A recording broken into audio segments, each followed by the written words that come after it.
enregistré. Oui. En sentant les parties du corps, je sais qu'ils ont des latifas. Oui, Et c'est des centres subtils. Hein? oui, les latifas, c'est des centres. Oui. Par exemple, ils ont une latifa là qui correspond au cœur à droite. Oui, oui, oui. Et il l'appelle Ruha. Ouais. Oui, Ruh, c'est l'esprit. Donc, oui, l'esprit, oui. mais précisément en sortant, à ma connaissance, je ne connais pas. Oui, Vaguement peut-être, vaguement.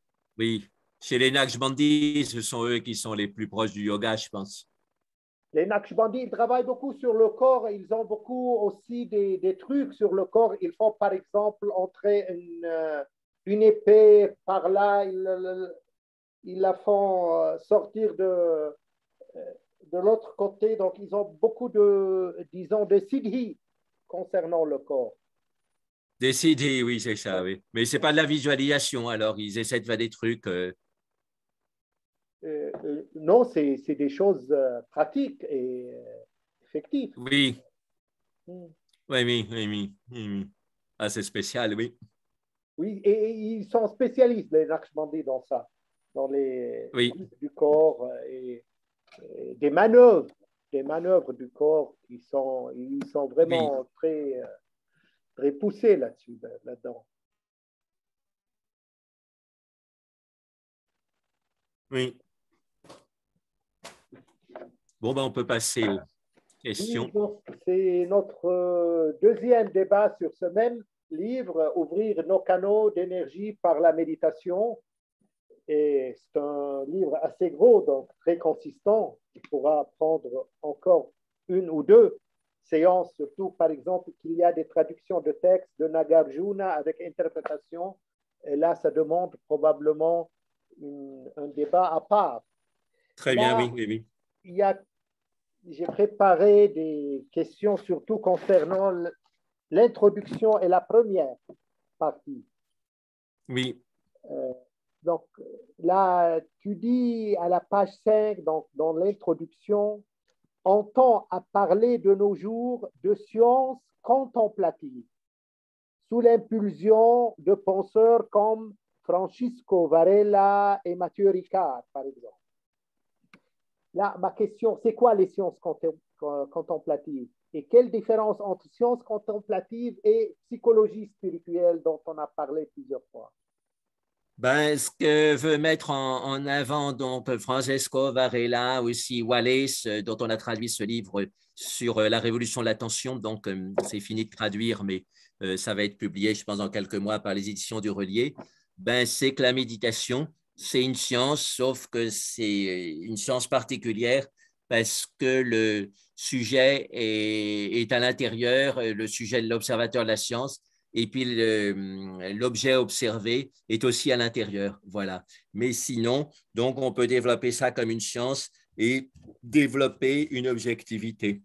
Et donc, c'est ce à quoi tendait le Bouddha dans sa célèbre réponse à un moine itinérant qui lui demandait de résumer tout son enseignement en une phrase. Il disait que dans le vu, il n'y ait que ce qui est vu, que dans l'entendu, il n'y ait que ce qui est entendu, que dans le pensé, il n'y ait que ce qui soit pensé. Donc, cette objectivité vis-à-vis des phénomènes intérieurs. Pas en Qu'est-ce qu'il veut rajouter dire par comme on là, fait le Bouddha? d'habitude. Donc, Pardon? qu'est-ce qu'il veut dire par là, dans la vue, il n'y a que ce qui est vu, dans Ben, la... c'est-à-dire pas de commentaires, tu vois. Accepter ce qui se passe en nous avec un silence mental, si possible, parfait. Donc, c'est pas qu'on refoule ce qui se passe, mais on l'accepte avec un silence mental parfait. Et à ce moment-là, les phénomènes intérieurs se dissolvent comme brume au soleil. Et quand il y a une agitation d'esprit et d'idées, il faut les accepter et c'est tout, les écouter ou... Oui, c'est ça. Donc, c'est la méthode d'observation. Donc, c'est le vipassana. Comme on dit, il faut laisser courir le veau dans le champ jusqu'au moment où il est fatigué. Voilà. Alors, évidemment, en pratique, ça aide à se relaxer, mais il faut avoir un bon entraînement de shamatha en même temps pour rééquilibrer les choses. Voilà, hein, parce que justement, ce bouillonnement du mental, ce qu'explique Tenzin Palmo, ça peut être indéfini. Donc, il y a un moment, il faut quand même le freiner, franchement. Et c'est là que l'entraînement de Jacques, la voix, elle se coupe.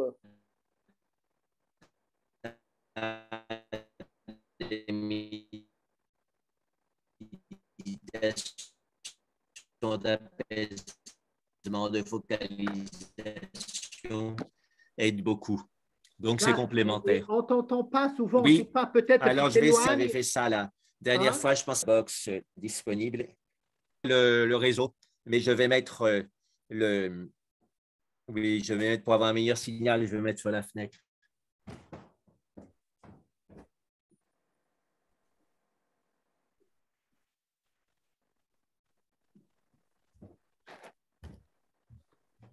Je pense que ce sera un peu mieux. Ben, tu as, c'est-à-dire changer de place? Non, j'ai changé mon téléphone portable qui sert de modem. Je l'ai mis sur la fenêtre pour qu'il reçoive un meilleur signal.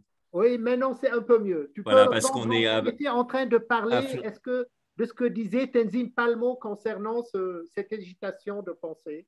oui, c'est ça. Elle critique ce qu'on appelle l'attention dépouillée, c'est-à-dire le vipassana pur et simple, avec très peu de shamatha ou pas du tout, qu'ont tendance à faire certaines écoles de Birmanie. Et donc Goenka, Goenka a tendance à faire cette attention dépouillée pure et simple. Et elle dit que ce n'est pas suffisant. Il faut un très bon entraînement de shamatha et c'est la combinaison des deux qui est efficace. Sinon, elle dit le bouillonnement des sensations, ça reviendra indéfiniment. Donc, c'est vrai que c'est un peu relaxant d'observer ça de l'extérieur, mais il y a un moment, il faut quand même arrêter les choses. Alors, dans le zen, ils sont aussi posé la question et ils arrêtent les choses grâce à une posture très immobile. Ils insistent sur la posture et cette posture immobile, c'est aussi une forme de shamatha, c'est-à-dire concentration sur quelque chose d'apaisant, de positif. Et grâce à ça, ils peuvent laisser remonter les sensations et elles sont en quelque sorte dissoutes au fur et à mesure dans cette immobilité positive. Et donc, il y a le même type de débat en Thaïlande. Il y a les moines des villes qui disent c'est pas possible d'obtenir un shamatha profond, c'est trop de travail, on n'y arrive pas. Et les moines de la forêt, ils disent mais si on peut y arriver, mais il faut pratiquer à plein temps et pendant longtemps. Et ils donnent l'exemple, donc ils disent qu'ils y arrivent. Pendant Hein, mais longtemps, c'est-à-dire combien? ben, par exemple, j'ai un ami moine thaïlandais. Quand il a fait son noviciat, il a été 5 ans dans une cabane dans la forêt avec son maître qui le dirigeait. Ils étaient toute une communauté hein, avec chacun sa cabane dans la forêt. Et il a passé 5 ans. Et voilà, là, il a une bonne expérience de shamatha, d'apaisement de l'esprit. Alors après, il a été travailler dans les villes. Maintenant, il est responsable numéro 3 d'un monastère de 130 moines. Voilà, donc il est plus dans l'action. Mais au moins, il a fait cette formation de base, 5 ans dans la forêt, méditer pratiquement toute la journée. Mais, et tu dis que méditation, c'est une science. Tu parles d'appliquer la science à la méditation, mais ou la méditation en tant qu'expérience peut être une science. Oui, la méditation en tant qu'expérience peut être une science et il y a un élément de science qui est très important en histoire des sciences, c'est la validation par les pairs. Hein, quand on regarde les mathématiques, personne ne comprend les mathématiques élevées, sauf les mathématiciens eux-mêmes. Et donc, ils font des congrès internationaux. Et si quelqu'un de pas initié va dans un congrès international, il ne comprendra pas un mot de ce qu'ils disent. Mais il y a des mathématiciens spécialistes qui décortiquent la recherche d'un mathématicien et ils disent d'accord, il n'y a pas d'erreur, donc ce qu'il dit est valable et on l'accepte. Ou alors s'il y a une erreur, et à ce moment-là, ils rejettent en disant il faut réviser votre recherche et corriger cette erreur. Voilà, donc c'est très intéressant la comparaison avec la méditation, parce qu'en méditation aussi, dans une tradition, si quelqu'un a des idées un peu nouvelles, c'est acceptable, mais il faut qu'il les justifie par rapport au texte de base, par rapport au postulat de base de cette tradition. Il faut que ce soit justifié. À ce moment-là, c'est validé par les pairs. D'autres grands méditants disent oui, votre nouvelle manière de méditer, elle est bien, on sent que c'est juste. Et comme c'est des gens qui ont 20, 30, 40 ans d'expérience de méditation, leur approbation est signifiante. Mais quelqu'un qui n'a pas d'expérience de méditation, ils ne peuvent pas se prononcer là-dessus. Donc, il y a ce côté science par une validation par les pairs. Et puis aussi, le fait que ces méditations soient expérimentées pareil par des centaines de générations depuis 20 siècles, des fois 25 siècles, ben, c'est aussi une validation. Hein, on dit validation expérimentale, ben c'est sur beaucoup de gens, on essaie, puis on voit que ça donne les mêmes résultats. Et donc, c'est une validation scientifique à la base. Hein, la validation scientifique, ce n'est pas simplement au même moment avec beaucoup de gens, ça peut être depuis des centaines de générations sur des gens à travers le temps qui font les mêmes expériences et qui ont les mêmes résultats. C'est aussi une forme de validation scientifique. Oui, mais et pour cette question d'agitation de pensée, donc, Oui, et tu dis qu'il y a deux points de vue. Soit on les laisse et on est en quelque sorte observateur de cette agitation, soit oui, il c'est le faut... Vipassana ou le Vedanta. Oui, ça, c'est le Vipassana et le Vedanta. Et tu dis que Tenzin Palmo est contre cette idée, qu'elle dit à un certain moment, il faut agir. Ben, c'est-à-dire, elle est pas contre l'idée, mais elle dit qu'il y a une complémentarité que soulignait le Bouddha. Et donc, agir, c'est agir dans le sens de l'apaisement. Voilà, donc il y a des facteurs d'illumination et on se concentre dessus. Et même quand on, et ça Wallace le montre bien, ce que veut dire le Bouddha, donc avec sati, qu'on traduit en général par pleine conscience, au fait, c'est plutôt rappel, remémoration. Donc, dans la médiation, il y a plein de choses du passé qu'on remémore et on apprend à les classer, à les organiser et donc à les mettre à distance avec des grilles de lecture très simples. Donc, je vous en ai déjà parlé. Hein, il y a la grille de lecture agréable, désagréable, sensation agréable, désagréable ou neutre.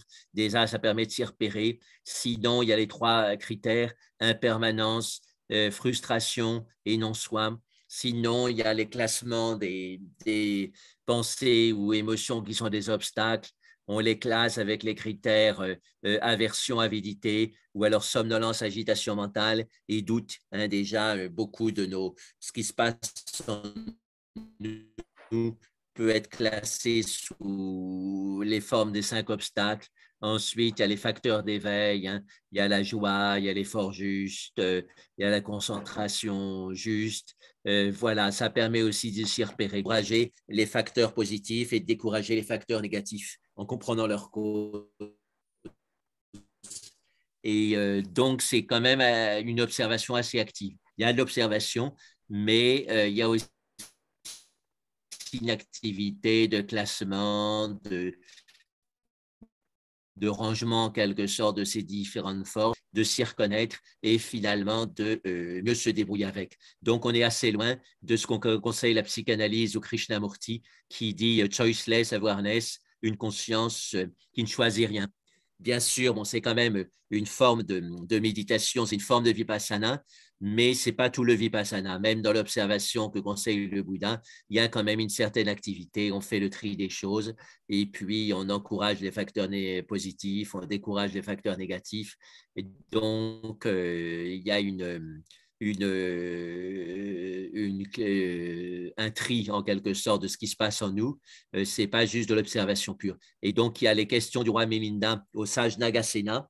Et donc, Wallace, dans La Révolution de l'attention, cite les paroles et il redit ce que je viens de vous dire très clairement. Et donc, ça fait autorité dans la tradition bouddhiste parce que c'était le 3e siècle avant Jésus-Christ, donc 2-3 siècles après le Bouddha. Et donc, la tradition du Bouddha était encore bien vivante et bien authentique. Qu'est-ce qu'il cite, Wallace, précisément? Eh bien, il cite les questions au roi Milinda. C'est un cas Ah oui, oui, indien. c'est connu comme texte. Oui, Oui, c'est connu. Hein. Donc, le sage qui est interrogé, c'est Nagasena.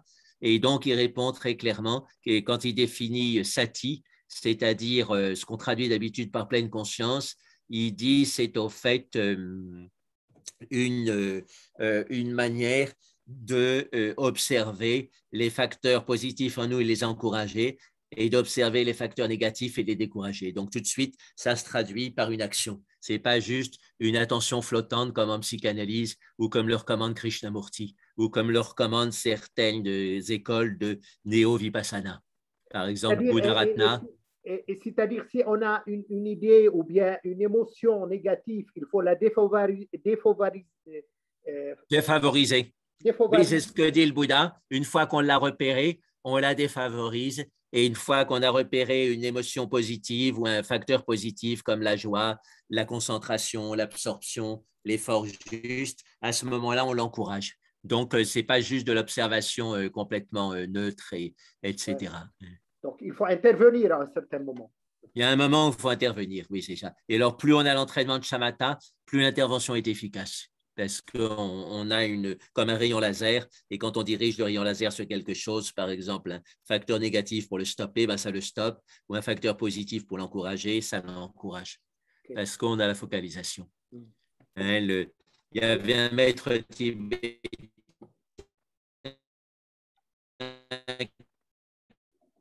Jacques, on t'entend plus. qui disait, si on a shamatha, c'est-à-dire cette méditation de focalisation, on a tous les. Si on a la main dans la paume de la main, dans ce contexte, dharma, ça veut dire méthode de méditation. Si on marche, si on n'a pas la Jacques, on t'entend plus. focalisation, aucune méthode de méditation ne marche. Mm.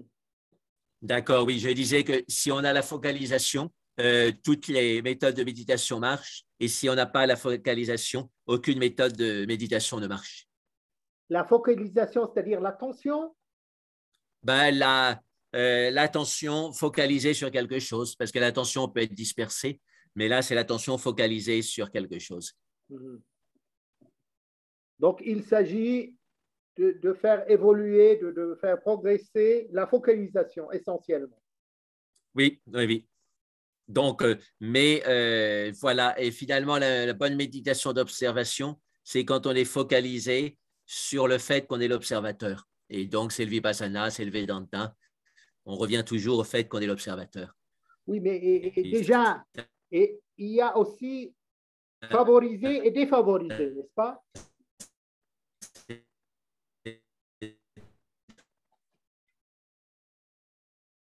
Très commun.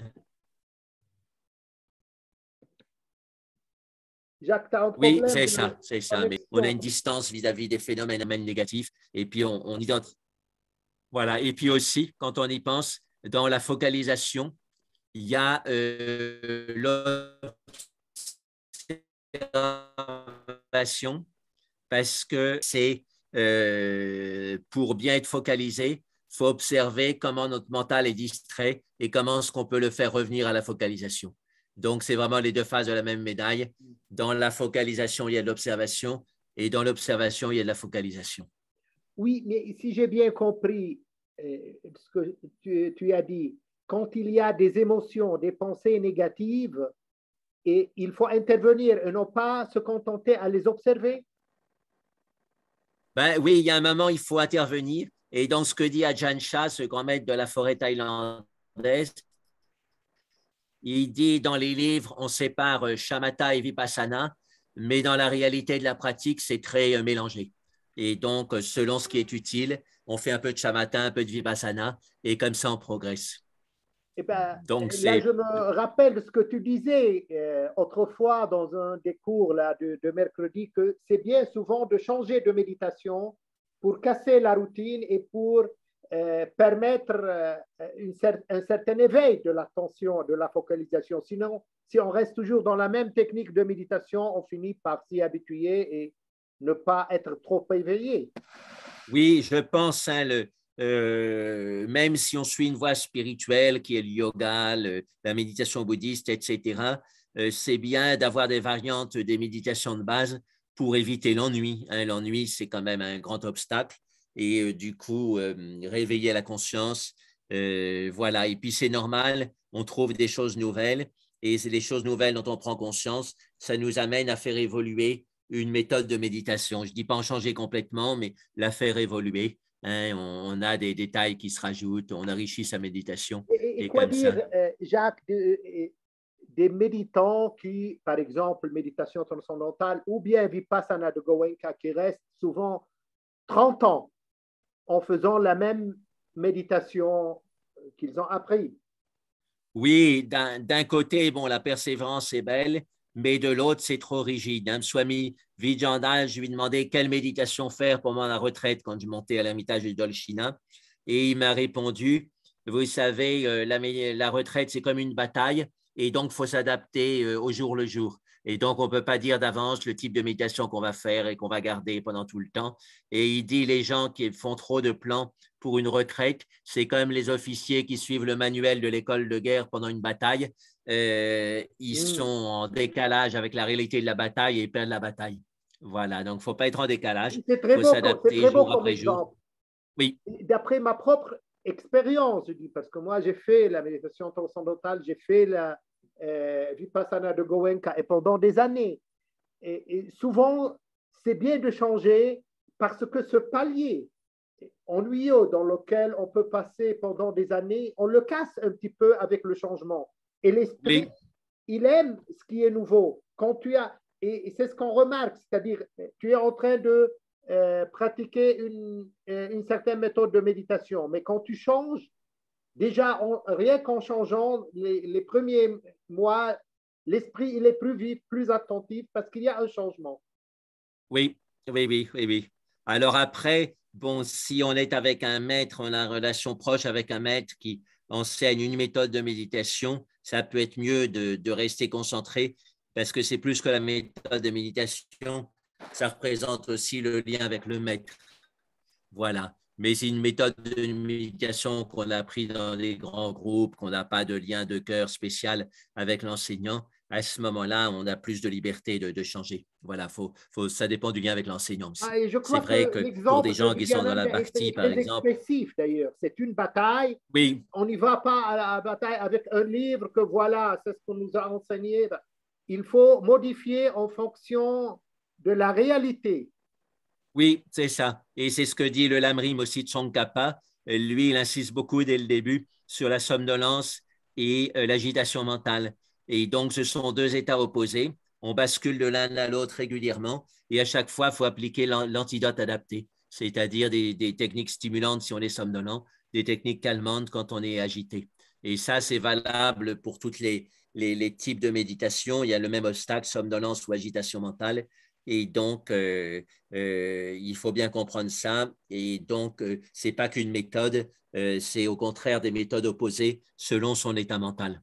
Oui, c'est-à-dire si on est dans la somnolence, il faut faire agiter un petit peu l'esprit, C'est ça, et vice-versa. et vice-versa. S'il est trop agité, il faut le calmer.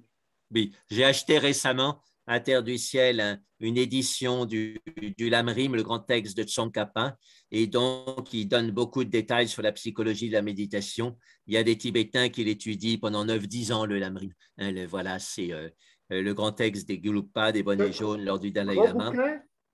C'est un bouquin, donc c'est traduit en français. Hein, le Lamrim traduit en français. Et donc, c'était d'occasion parce que je crois qu'à la librairie de la Ciel Ouvert à Chardenoux, ils ne réussissaient pas à le vendre, ils devaient l'avoir depuis des années. Donc, ils l'ont mis à 10 euros. Mais au fait, c'est très intéressant. Mais c'est un peu technique pour la plupart des gens, C'est je une pense. gonade. Ça fait une gonade. Il Ben, reste, on passe c'est à un facile autre de sujet. payer On a 10 trop. euros, mais Tu vois, oui, on est il dans faut le la lire première après. question. Déjà, ça nous fait une demi-heure. On passe à un autre sujet. Et là, tu parles du Hatha Yoga et tu dis dans l'introduction elle-même à la page 6, il y a encore un demi-siècle, le Hatha Yoga paraissait un savoir mystérieux, réservé aux ascètes des grottes de l'Inde. Et tu continues, des pratiques de visualisation comme dans la sophrologie ont bousculé ces préjugés et ont apporté un réel progrès pour la modernité.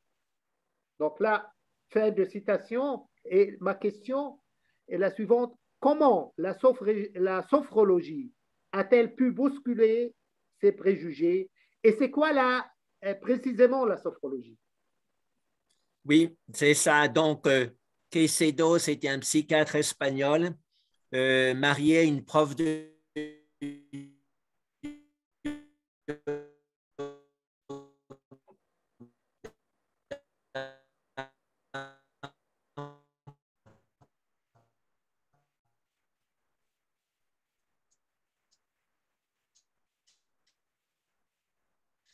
et du coup, il a décidé dans les années 60 de faire utiliser en particulier autour de la visualisation.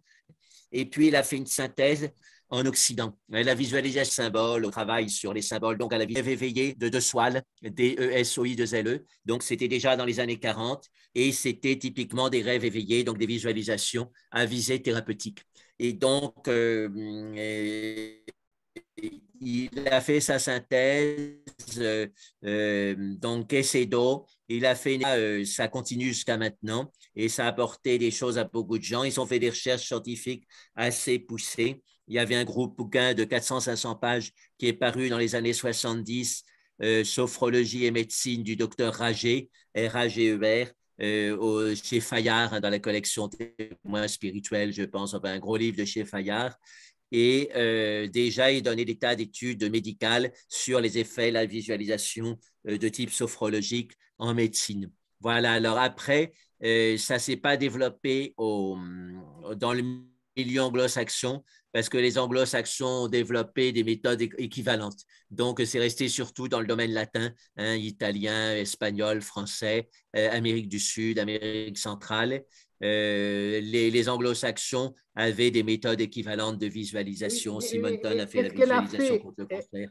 spécialement, Jacques, la sophrologie, au niveau du Hatha Yoga et de la diffusion et de la compréhension du Hatha Yoga? Ben, si tu veux, il y a plusieurs stades, hein, plusieurs vagues d'arrivée des techniques orientales en Occident. La première vague, historiquement, c'était le Vedanta avec Vivekananda, avec Swami Ramatirtha. Ensuite, il y a eu le Hatha, donc ça s'est dit dans les années 1900-1910. Ensuite, il y a eu le Hatha Yoga à partir des années 1930. Ensuite, il y a eu les visualisations inspirées principalement par les Tibétains, même si les Hindous aussi, leur technique de visualisation. C'était vers les années 60 avec la sophrologie, avec le yoga nidra de Satyananda, donc années 60-70. Et puis ensuite, à partir des années 80, il y a eu la popularisation du vipassana médical avec John Kabat-Zinn. Donc, il a repris le vipassana, simplifié certaines choses et il en a fait une pratique de relaxation médicale et présentée à la fois comme ça, mais sans nier les sources bouddhistes. Et ça a pu avoir une grande popularisation dans le milieu hospitalier. Voilà, donc maintenant, c'est utilisé dans énormément d'hôpitaux et de cliniques. Et je prévois, donc, après ces différentes vagues, une popularité aussi pour les techniques d'ouverture des canaux d'énergie. Oui, et tu ne m'as Voilà, pas, parce qu'il y a une... tu n'as pas répondu à ma question. Toi, tu dis dans ton texte que la sophrologie, elle a en quelque sorte expliqué. Tu dis que c'était un savoir mystérieux, le Hatha Yoga. Mais par l'intervention de la sophrologie, elle est devenue beaucoup plus populaire et elle a eu un progrès. Donc, quel était l'apport de la sophrologie au niveau du Hatha Yoga spécialement? Ben, si tu veux, c'est je parle du yoga au fait. Hein, donc, avant, on Là, avait dans le le hatha texte, tu yoga. parles du Hatha Yoga. Le Hatha Yoga paraissait un savoir mystérieux. Oui, ben, la sophrologie, si tu veux, a relié la concentration aux images mentales. Et à ce moment-là, le hatha yoga prend son sens de yoga, c'est-à-dire il fait intervenir le mental avec sa richesse de l'inconscient, etc. Et c'est plus simplement des exercices physiques. Donc, en ça, la sophrologie, qui inclut aussi des exercices physiques, c'est pas exactement du hatha yoga, mais c'est quand même assez proche, a fait une synthèse qui a intéressé les gens qui faisaient que le hatha yoga, tu vois. Ils ont vu qu'on pouvait relier le physique au mental et c'est inclus dans Patanjali, mais c'était oublié. Et donc, la sophrologie l'a rappelé. C'est dans ce sens-là que je dis ça. Et tu peux reprendre parce que tu as été coupé, Jacques. La sophrologie, c'est quoi spécifiquement? Oui. La sophrologie, c'est une combinaison de méthodes physiques et de visualisation et de concentration. Voilà. Et il y a des méthodes déjà de pleine conscience avant le terme, puisque Caicedo avait été cherché du côté du zen aussi. Donc, dans le zen, il y a peu de visualisation, mais par contre, il y a une grande conscience du corps, de l'instant présent. OK. Ben, dans le même domaine du corps, tu parles du corps anatomique à la page 6 et physiologique et corps vécu. Donc, il y a corps anatomique, corps physiologique et corps vécu. Et à peu près synonyme, le corps vécu, tu dis, du corps subtil. corps éthérique et corps de lumière. Donc, ma question est, comment le corps vécu est-il synonyme du corps subtil? Oui, parce que si tu veux, quand tu vas dans la sensation du corps, elle a tendance à s'élargir et aller au-delà du corps physique. Et là, tu arrives dans le corps de lumière, corps subtil, corps éthérique. Mais pour ne pas faire peur aux Occidentaux, on peut parler de corps vécu, puisque de toute façon, ces expériences de lumière, ces expériences subtiles, tu les vis aussi, tu vois. Donc, c'est une partie du corps vécu, mais ce n'est pas une partie du corps physique, puisque le corps physique, lui, n'est par définition limité au physique. Et alors, le corps Qu'est-ce physiologique, qu'il y a dans là-dedans, le corps physique? Qu'est-ce qu'il y a dans le corps physique? Quelque chose de plus que le corps, dans le corps vécu, sorry, excuse-moi. Qu'est-ce qu'il y a de plus dans le corps vécu et qu'il n'y a pas dans le corps physique? ben, tu peux, donc c'est lié à la visualisation spontanée ou volontaire, tu peux agrandir le corps physique, tu peux le déformer, tu peux l'expédier ailleurs, tu peux méditer sur ton corps de lumière à 2 mètres en face de soi, comme on a fait assez souvent dans le groupe. Tu vois, donc il y a une beaucoup plus grande souplesse dans le corps vécu que dans le corps anatomique. Dans le corps anatomique, on est comme ligoté à l'intérieur du corps physique, mais par le corps vécu, il y a toutes les visualisations autour du corps qui permettent d'aller beaucoup plus loin. OK. Tu Ça donne une reparles, souplesse.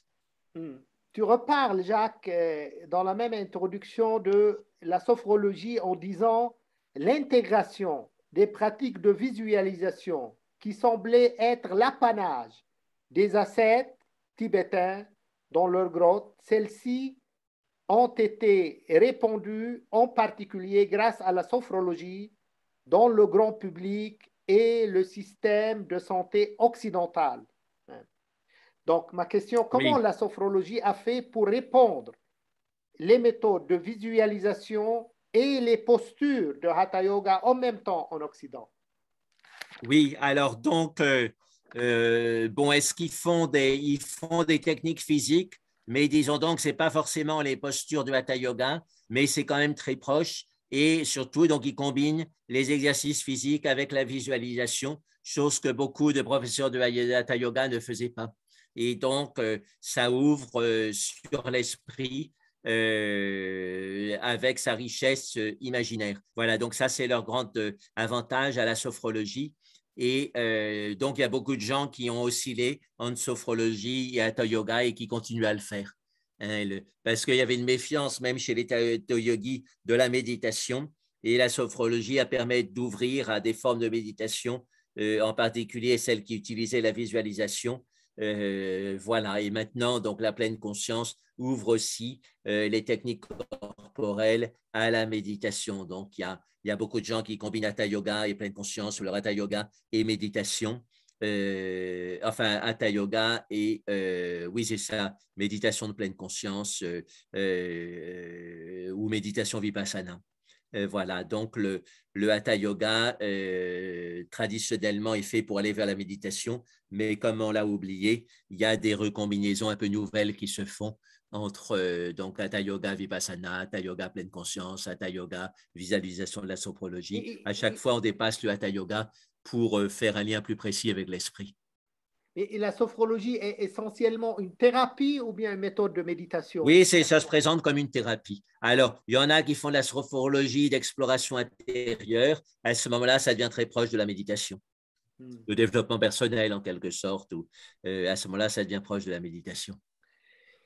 OK. Et dans la même introduction, Jacques, tu cites Davidson qui dit il n'y a pas davantage de centres localisés des émotions qu'il n'y en a pour le jeu de tennis.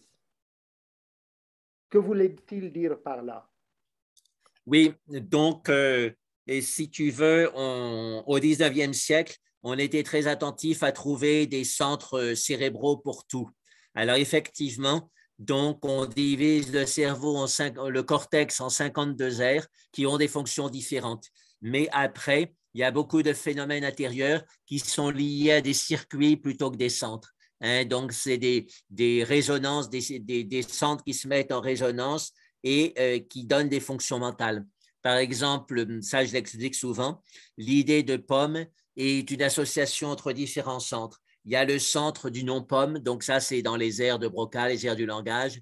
Il y a le goût de la pomme qui sont dans les aires du goût, l'odeur de la pomme dans l'aire de l'odorat, l'image de la pomme dans l'aire du cortex visuel et voilà. Et donc quand tous ces centres se mettent en résonance, il y a l'idée pomme complète qui vient à la conscience. Mais c'est une idée qui n'est pas basée sur un seul centre, c'est un réseau de plusieurs centres. Et la plupart des phénomènes mentaux, ce sont des réseaux. Hmm. Et ces réseaux, comment les activer ou bien les désactiver? Ben, par l'entraînement, hein, le conditionnement, on apprend à l'enfant que déjà, il goûte la pomme, donc il active l'association de la forme de la pomme, du goût de la pomme, de l'odeur de la pomme. Et puis ensuite, à l'école, on lui écrit comment est-ce que ça s'écrit. Donc, il voit le mot pomme quand il voit une pomme. Ensuite, on voit l'écriture de pomme. Et ça, c'est l'entraînement. Donc, l'apprentissage, c'est essentiellement par des réseaux plutôt que par des centres. C'est ça, oui, oui, oui, oui. Hein, donc, on fait des réseaux et par exemple, on a deux réseaux qui sont très importants. Il y a le réseau du vagabondage mental qu'on appelle le réseau du mental par défaut. Et puis, il y a la concentration. Et c'est soit l'un, soit l'autre. Et donc, on sait dans quelle partie du cerveau sont ces réseaux, mais ce n'est pas juste une partie, c'est trois, quatre parties qui tournent en rond pour faire le vagabondage mental. Et puis, il y a d'autres zones de concentration. Et quand on les stimule, le vagabondage s'arrête. Quand la concentration faiblit, le vagabondage mental reprend. Mhm. Et ce vagabondage, donc pour le diminuer, arriver à la concentration, comment, comment faire? Ouais, là, c'est l'entraînement. Hein, c'est l'entraînement. Et donc, il y a énormément de méthodes de concentration parce que, voilà, c'est pas si facile, mais en même temps, la base d'une bonne concentration, c'est la motivation. Donc, c'est très important de développer la motivation. Et pareil, pour ouvrir les canaux d'énergie, il faut comprendre l'importance de ça. Et à ce moment-là, avoir une culture générale sur ce qui est l'ouverture des canaux d'énergie. À ce moment-là, ça renforce la motivation. Et après, on peut s'y mettre de façon plus persévérante. Et puis, ne pas croire que c'est trop facile. Hein, si on croit que c'est trop facile, on sera paresseux. Si on croit que c'est trop difficile, on sera découragé. Donc, c'est ce qu'on appelle le flow en psychologie moderne, le juste milieu de nouveau. Hein, donc, il Justement. faut que les choses soient ni trop faciles ni trop difficiles. Ben, on arrive justement au sujet du juste milieu. Là, tu l'abordes en disant à la page 13, rappelons que le juste milieu dans le bouddhisme signifie non pas le tiède entre le froid et le chaud, mais un passage vers une réalité au-delà du froid et du chaud, et au fond, par-delà les paires d'opposés. Et la question, donc, le juste milieu constitue donc à dépasser les deux extrêmes en quelque sorte.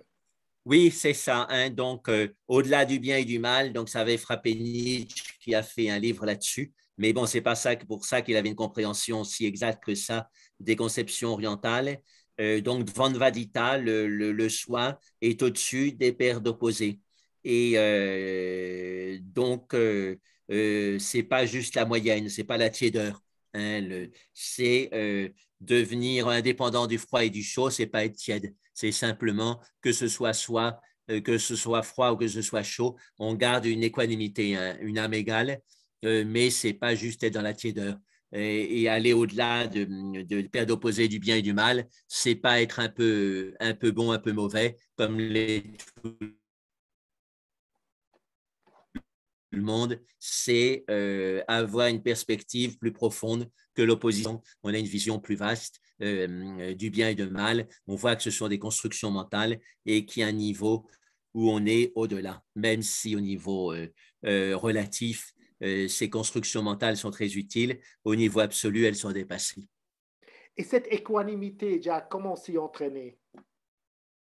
Alors, donc, ben déjà par la posture, hein, on a tendance à dévier la posture, à se rétracter, etc. Donc, en revenant à une posture juste, on est plus équanime.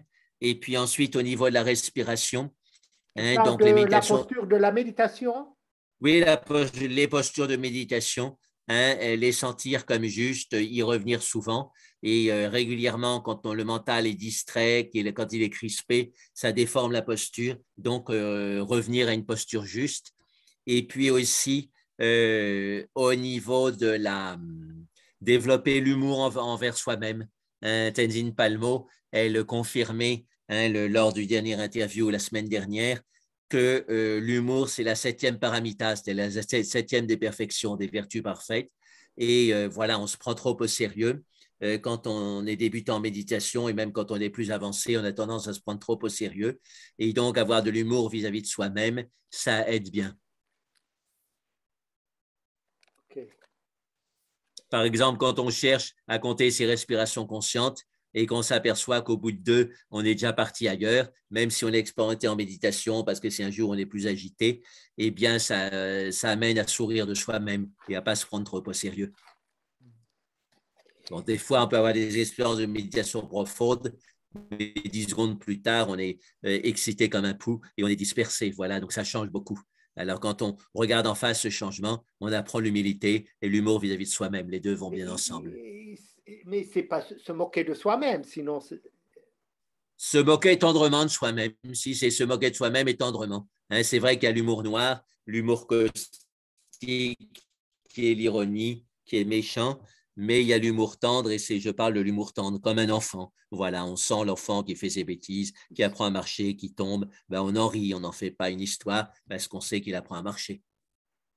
Et c'est en quelque sorte une autre manière d'écarter les émotions et les pensées négatives.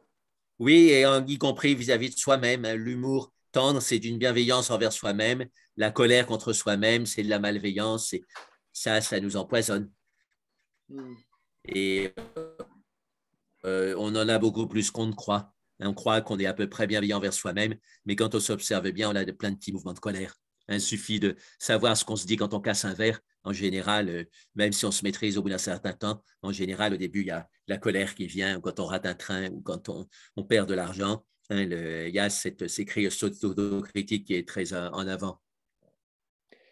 Jacques, tu parles du serpent des émotions à la page 51 en disant si on les maîtrise dès le départ, le serpent des émotions perturbatrices qui se dresse est comme coupé en morceaux. Il ne peut plus nuire. Le naga, c'est-à-dire cobra, peut certes continuer de siffler, mais il ne mord plus. C'est quoi ce serpent des émotions dont tu parles? Oui, ben on le sent. Hein, ils disent de temps en temps dans le tantra qu'on a deux nagas, on a deux cobras, un blanc et un noir, et il y a un orifice au sortir du bassin qui est comme un passage entre des grosses pierres et qu'il y en a que l'un des deux qui peut passer. C'est soit le noir, soit le blanc. Et donc, ça nous amène à être très vigilants parce que l'énergie qui monte, ça peut être de la colère. Hein. Quand on est coléreux, on dit la moutarde me monte au nez en français. Je ne sais pas si vous avez quelque chose comme ça en arabe. Qu'est-ce Quand qu'on on a dit? honte, la moutarde me monte au nez. Oui, ok. Oui, c'est ça. Hum, hum. Et quand on a honte, c'est le rouge me monte au front. Hein, tu vois, donc les émotions. Et l'hystérie, c'est l'utérus de la femme qui est censé monter jusqu'au front, l'énergie de l'utérus qui est censée monter jusqu'à la tête et qui fait perdre la tête. Voilà. Et quand quelqu'un est très en colère, on dit ça lui est monté au chapeau, ou alors très amoureux, on Oui. dit ça lui est monté au chapeau. Donc, il y a des énergies perturbatrices qui montent, mais il y a aussi l'énergie sainte et sacrée de la Kundalini qui monte. Et donc, c'est cobra blanc ou cobra noir. Et donc, il faut être bien attentif. Qu'est-ce qui monte spontanément ou qu'est-ce qu'on fait monter? Ben, là, ça revient toujours à distinguer entre les émotions, en quelque sorte. Et les… C'est ça. C'est ça. La dévotion, c'est une émotion positive. L'aspiration à la libération, c'est positif. Mais colère, irritation, jalousie, en général, c'est négatif. De temps en temps, bon, peut y avoir on peut faire semblant d'être en colère pour stopper des gens qui en faut trop ou stopper un enfant. À ce moment-là, c'est positif malgré la colère. Donc, on en a beaucoup parlé avec Tenzin Palmo. Oui, oui, elle en parle, mais souvent, c'est pas assez évident de faire semblant d'être en colère parce qu'on essaie de faire semblant, mais finalement, on est en colère. Oui, c'est ça. Donc, ça demande une grande maîtrise. Et donc, Padmasambhava, dans le chant qu'il a chanté quand il a quitté le Tibet, parce qu'il a quitté le Tibet, il a disparu, il dit il y a plusieurs niveaux dans le travail intérieur. Si vous, donc, le premier niveau, c'est de faire le bien et de lutter contre le mal. Mais le second niveau, c'est quand il y a des émotions négatives, d'y voir une énergie pure et de s'en servir, de mettre cette énergie pure au service de la pratique spirituelle. Et il dit, ça c'est difficile, il faut que vous soyez près d'un gourou. Il le répète, il a une dizaine de strophes et à chaque fois il dit, mais si vous choisissez de prendre l'émotion perturbatrice comme énergie pure et de la mettre au service de l'évolution spirituelle, c'est une pratique difficile et donc il faut être près d'un maître spirituel. Sinon, si on n'est pas prêt, comment Ben, on fait le truc moral habituel, on cherche à faire le bien et à diminuer le mal.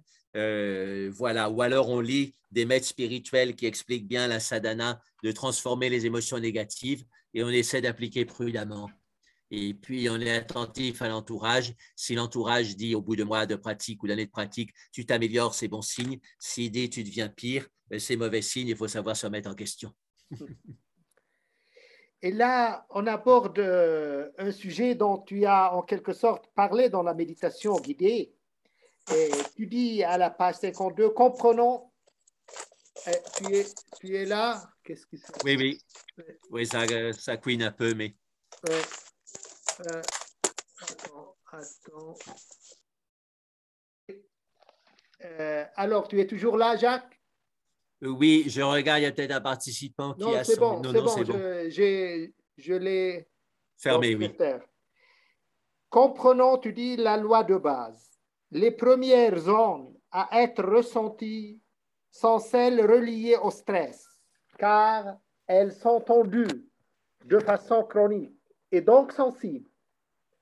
Se concentrer sur les zones voisines non ressenties a priori permet un effet anti-stress, un rééquilibre en profondeur. Ma question, pourquoi spécialement sur les zones voisines non ressenties? Oui, c'est parce que, bon, déjà, comprendre qu'une zone tendue deviendra douloureuse, on le sait. Quand on a couru une journée, le lendemain, on a mal au mollet parce qu'on a beaucoup tendu les mollets. Et donc, il y a l'acide lactique qui est produit. Et ensuite, ça donne des crampes.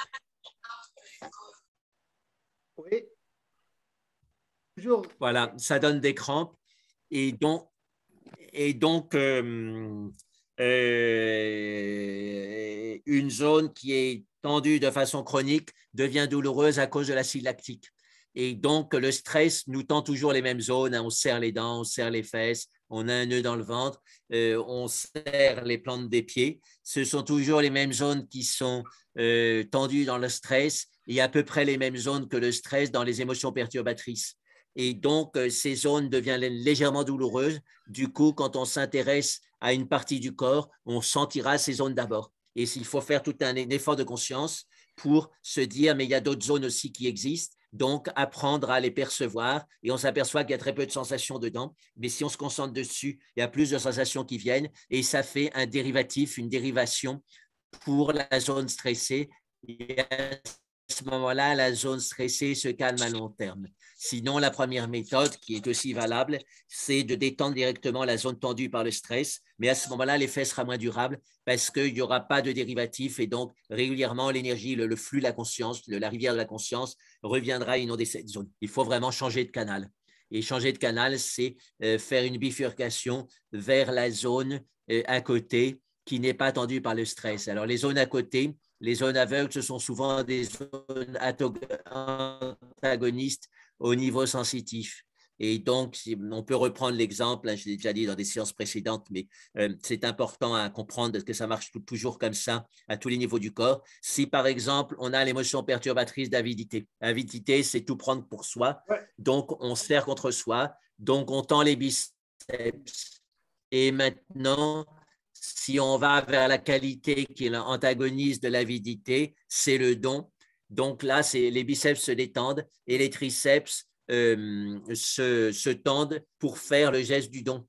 Et donc, la peau des biceps qui était tendue dans qui picotait dans l'émotion d'avidité deviendra insensible quand on est dans le don. Et c'est par contre la peau au-dessus des triceps qui se mettra à picoter parce qu'on commencera à tendre les triceps pour donner.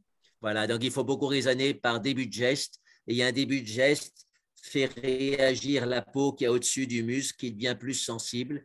Et de même, donc, il y a des muscles agonistes et antagonistes. Il y a des zones de peau qui sont agonistes et antagonistes. La zone de peau au-dessus du biceps sera antagoniste de la zone du peau au-dessus du triceps et correspondra à des zones opposées, à des émotions opposées. Pardon. Mais C'est ces des zones zones non tendues opposées. et sont la plupart des fois, je crois, plus difficiles à sentir, hein, non? Les zones non Oui, il tendues. faut prendre son temps. Et comme je disais, oui, c'est le chat qui fait semblant de s'endormir en face du trou de la souris.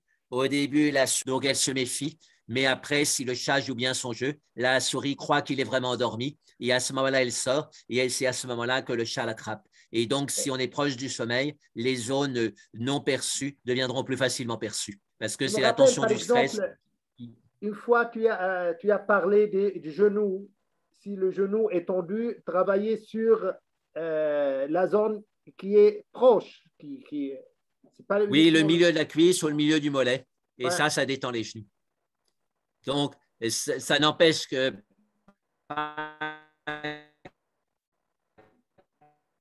il faut quand même détendre les genoux directement, mais ça sera un effet à une énergie plus forte. Là, le genou sera détendu à plus long terme. Hmm. Et c'est valable pour toutes les articulations. OK. Là, une autre méthode dont tu parles à la page 53 de méditation qui est encore un peu plus compliquée. Tu dis, quand on a en quelque sorte un œil dirigé vers la partie du corps qu'on observe et l'autre vers le visage, on peut les repérer, les relaxer et tendre ainsi vers une équanimité parfaite. Ma question, Oui, comment peut-on sentir en même temps deux ans, probablement loin l'une de l'autre et différentes? ben, en allant rapidement de l'une à l'autre, hein, c'est ça la solution. On fait tac, tac, tac, tac, et comme ça, on sent les deux à peu près en même temps et on voit comment ce que ça réagit. Donc, c'est le travail qu'on a fait hier. Hein, donc, c'est bien que tu aies cité ça, parce que ça nous permet de revenir sur le travail qu'on a fait hier.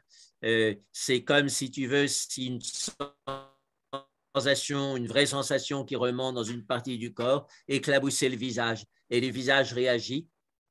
C'est toujours pareil. Il réagit au début, il réagit par la surprise, en se disant, parce que par définition, quand une méditation remonte, ben, on ne s'y attendait pas. Hein, on ne sait pas quelle sensation va remonter. Donc, il y a toujours un petit peu de surprise.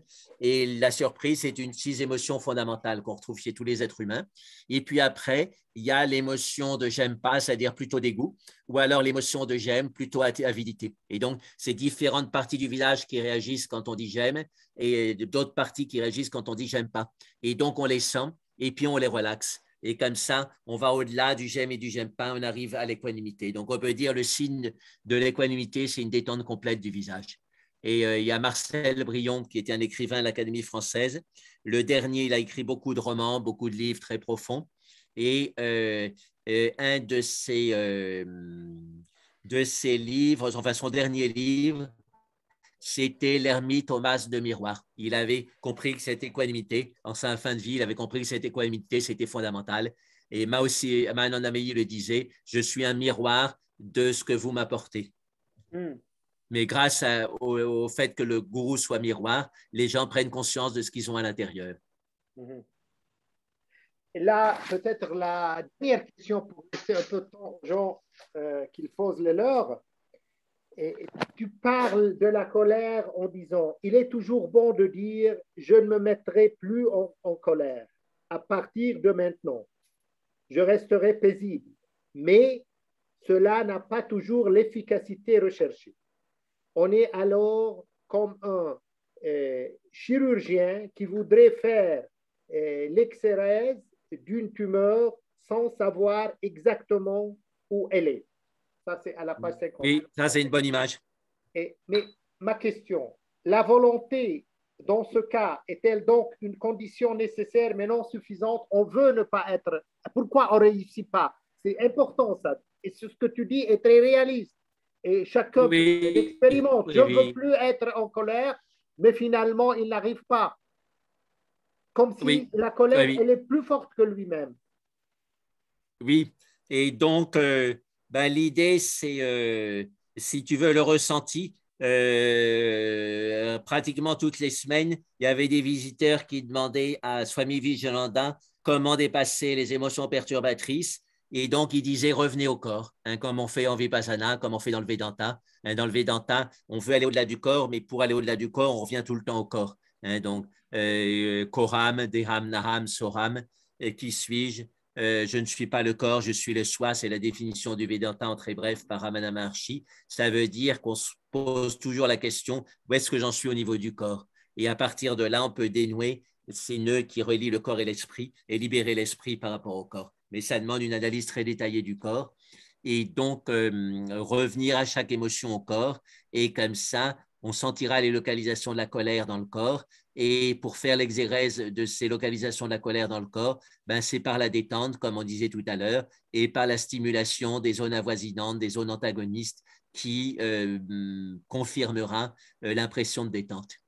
La stimulation, c'est-à-dire quoi dans ce cas? Si on va détendre, par exemple, euh, Si tu détends la mâchoire, et ben à ce moment-là, tu mettras de l'énergie dans le point habituel de concentration chez Goenka, par exemple, qui est la dent de foudre numéro 2, c'est-à-dire la petite rigole au-dessus de la lèvre supérieure, ou la dent de foudre numéro 1, au milieu de la base de la cloison nasale. Tu vois, ça, c'est des zones qui ne sont pas stimulées dans la colère. Si tu les stimules par le massage ou alors par la conscience directe, à ce moment-là, automatiquement, la mâchoire se détendra. et de toute façon, cette même explication, revenir au corps, Schreiber, dans son livre Guérir, l'explique d'une autre manière en fonction de cette dualité entre le cerveau émotionnel et le cerveau cognitif. Il dit que ces émotions sont essentiellement dépendent du cerveau émotionnel qui ne comprend pas trop et n'est pas trop influencé par le langage. Il n'est influencé que par le corps parce que lui, Oui, c'est un cerveau primitif et c'est le cerveau des animaux qui n'ont pas le langage, en quelque sorte. oui, oui, oui. Donc, Donc, il est trop influencé et impressionné par le corps et non pas par le langage. C'est-à-dire, si je veux être calme, ça n'a pas d'impact sur le cerveau émotionnel parce que lui ne comprend pas le langage. En fait. oui, donc le cerveau émotionnel est au niveau du ressenti. Donc, il faut travailler sur le ressenti grâce au ressenti. Et quand on veut utiliser la parole, il faut qu'elle soit suffisamment répétitive, comme une pensée positive qu'on répète, pour qu'elle devienne un ressenti. À ce moment-là, elle sera efficace. Mais si c'est une parole non ressentie, c'est, comme on dit, ça passe comme du beurre sur la toile cirée, c'est-à-dire ça ne rentre pas. Bah, c'est-à-dire, on revient à ce qu'on dit, par exemple, dans le Yoga Nidra, ressentez ce que vous dites.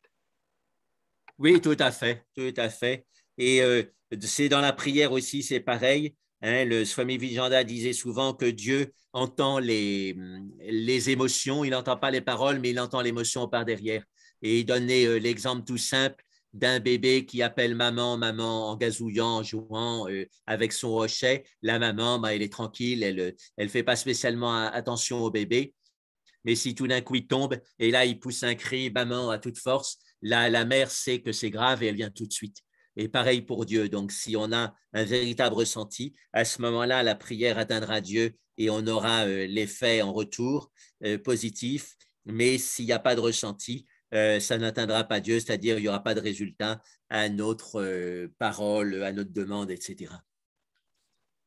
OK, ben, là, je crois que c'est bon. On en a plusieurs et on laisse pour un deuxième débat Oui, concernant c'est ce bien. livre. Il a beaucoup de choses à dire. Oui, Euh, oui. on donne un peu le temps aux gens qui sont présents, s'ils veulent et souhaitent poser des questions, ben, c'est le moment. Oui. Thibaut poliment s'est excusé parce qu'il devait partir un quart d'heure plus tôt. Il m'a mis un message. Mais voilà, c'est gentil, il n'y a pas besoin Et on il y espère a pas qu'on besoin aura de le faire. toujours une connexion au Liban parce que la situation est de plus en plus mauvaise. Oui, oui, hein, Bah, priez pour nous, c'est ce qu'on peut dire, hein. On a eu ben une oui, grande oui. explosion hier avec une trentaine de morts et une centaine de blessés. Voilà, bref. Acte terroriste alors ou accident? Eh ben, apparemment, c'est accidentel vu le manque de gaz oil et d'essence. Oui, Apparemment, bref. oui. Alors, c'est Geneviève qui paraît toujours comme d'habitude. Alors, Geneviève, ton micro n'est pas encore. Oui, Allume ton branché. micro.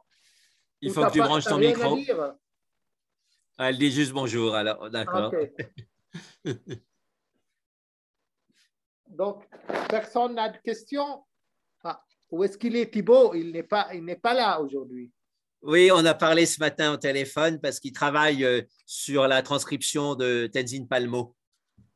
Okay.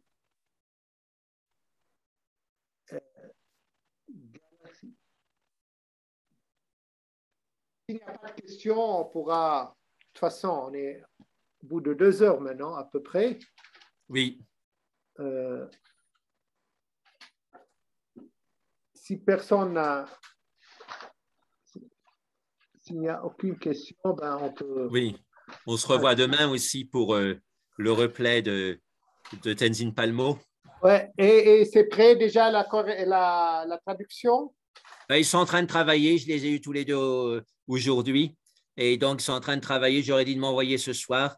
Comme ça, demain matin de bonne heure, je pourrais déjà avancer avec ce qu'ils ont fait, puis l'envoyer à Geneviève. Voilà. OK. Et puis, on complétera dans la matinée la fin. Voilà. Oui, ben, ça fait maintenant troisième et en continuant avec elle, on aura vraiment une date assez importante de ces réponses. Et... Oui, oui. Oui, oui, ce sera bien. Et alors, elle m'a envoyé un mail très gentil. Je ne sais plus, peut-être je sais plus si elle t'a envoyé à toi en Oui, copie, oui, mais pour s'excuser qu'elle avait essayé de se oui, oui, elle reconnecter. me l'a Et comme ça envoyé et marchait. moi j'ai vu que toi tu as répondu, donc je me suis dit, ben, c'est pas la peine que je Oui, c'est réponde de ça. mon côté. Tu lui as Oui, bien oui, oui, oui. expliqué que Oui, oui, on oui, a. oui. C'est plus que gentille. Quelle douceur elle a, Oui, oui, oui, quelle oui, oui, oui, oui. gentillesse, quelle. Très attentionné. Ouais, ouais. Hmm. Vraiment, c'est excellent. Enfin, Elle nous a dit qu'elle a été se coucher parce et- que dans les monastères, elle se lève à 3h30, oui, 4h, et 4h30 du justement, nous, matin. il y a, par exemple, si c'est 6h30, et donc 7h30, 8h30, c'est 9h. Donc, on commence à 9h. Oui, ça va jusqu'à 11h, donc ça fait tard quand on se lève à Ouais, ouais. Et 3h je ou sais 4h du que matin. dans les monastères de l'Inde, la plupart des monastères, on dort à 9h. Oui, c'est ça, oui, oui, 9h, oui. 10h maximum, on est dans le monde Oui, oui. des rêves. C'est pas les horaires de Mahajyoti. Son jour et la nuit, c'est le jour chez elle. Non, non, elle est aussi active la journée, mais c'est la vie d'artiste. Elle est bien, bien créative Elle ne dort pendant la plus. nuit. Moi, j'ai fini d'écrire à 3 heures. Oui. Et quand est-ce que tu dors? À 4 heures? Je dors bien. Entendu. Donc, demain, on a encore une rencontre à la même heure. C'est 6h30, n'est-ce pas? Heure libanaise, Oui, oui, 17h30, heure de Paris. oui, oui, oui, tout à fait. Et Régine, on ne voit plus Régine. Où est-ce qu'elle est? Non, elle était là hier. Enfin, elle est venue à mes Zooms hier. Voilà.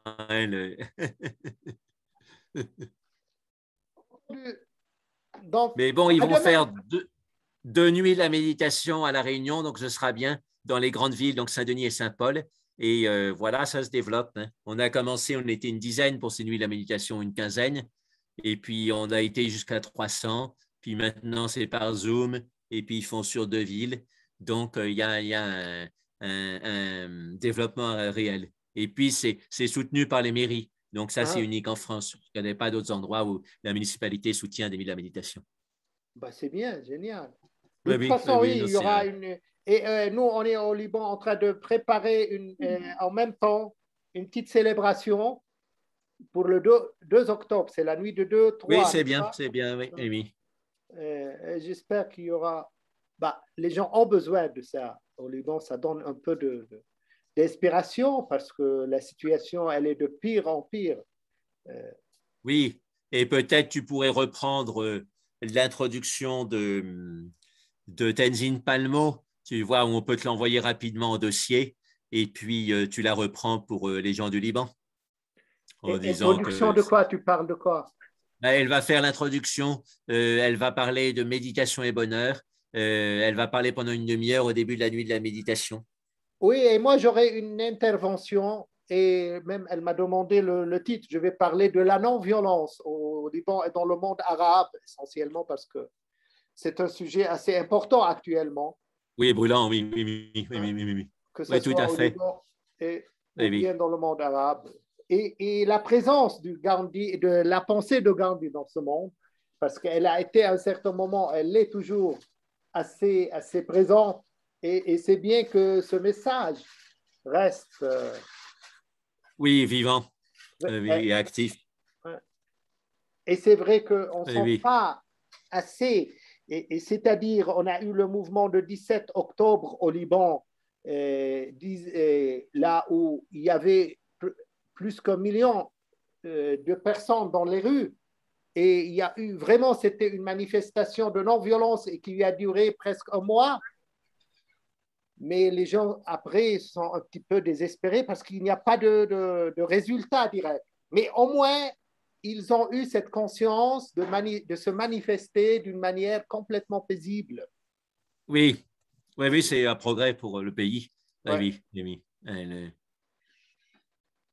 Donc, il y a, si tu veux, une évolution de l'idée de la non-violence, mais en même temps, une certaine déception parce qu'ils disent, eh ben, tous ces responsables, la non-violence, peut-être ça ne va pas avec eux, il faut utiliser quelque chose d'autre. Oui, Bref, oui, oui, bref, je vais oui, oui. aborder ce sujet parce que c'est important que vraiment de croire et d'avoir la foi dans la non-violence. Et ce n'est Oui, pas puis évident. Gandhi avait des méthodes, hein. Il a bien peaufiné l'idée de non-violence. Et donc, il y a des livres qui analysent les méthodes de Gandhi. Ce n'est pas juste une idée comme ça, c'est des choses pratiques. Ben, il utilisait beaucoup les grèves, hein. Les grèves générales, ça fait Ouais, réagir en ouais, général les ouais. gouvernements, hein. Donc, mais aussi, Le il faut jeûne, avoir un, un motif noble pour une campagne non violente. Par exemple, il était emprisonné en Afrique du Sud et les gens ont dit on va voir on va faire une campagne de non-violence pour avoir plus de sel dans l'alimentation. Et il a dit non, c'est pas un but noble, donc on va pas faire une campagne de non-violence pour ça. Voilà, donc il faut des buts nobles qui puissent vraiment motiver en profondeur les gens. Donc il y a des tas de conditions pour que la ouais. non-violence soit fonctionnelle. Ouais, ben justement, c'est ce qu'on a besoin peut-être, et je vais en parler là, c'est important. Ouais. C'est-à-dire comment Oui, s'inspirer de cette grande expérience de Gandhi pour motiver et pour que ce message de non-violence reste vécu, reste oui, et viable. central, oui, oui, oui.